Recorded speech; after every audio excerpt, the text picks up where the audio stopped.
想講你知，不需猜疑，在這裏怎麼上演，都不改變那公式規格，被大眾接納，沒有太多選擇。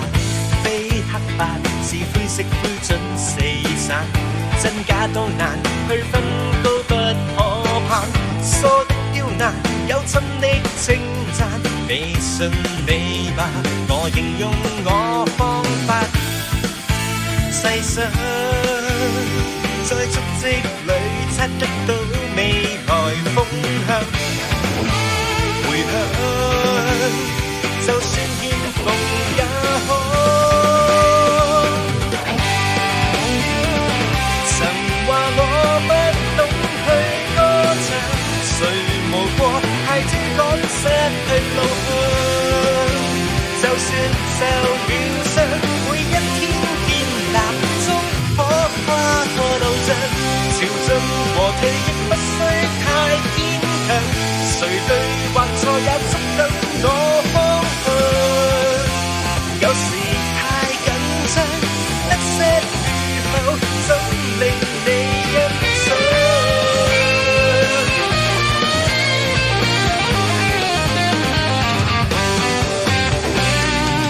非黑白是灰色灰燼四散，真假都難區分，高不可攀。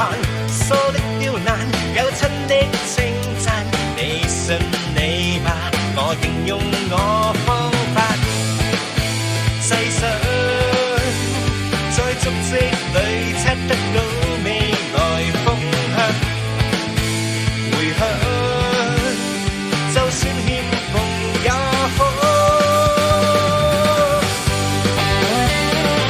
曾話我不懂去歌唱，誰無過太追趕失去路向，就算受了傷，每一天建立終可跨過路障，潮進和退亦不需太堅強，誰對或錯也捉緊我方向，有時太緊張，得失與否怎令你怕走？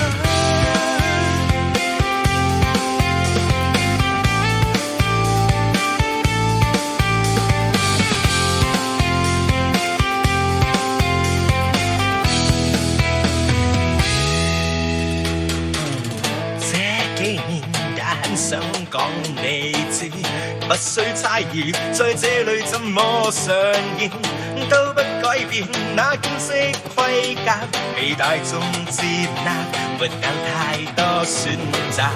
非黑白是灰色灰燼四散，真假都難區分，高不可攀。疏的刁難，有親的稱讚，你信你吧，我形容我方法。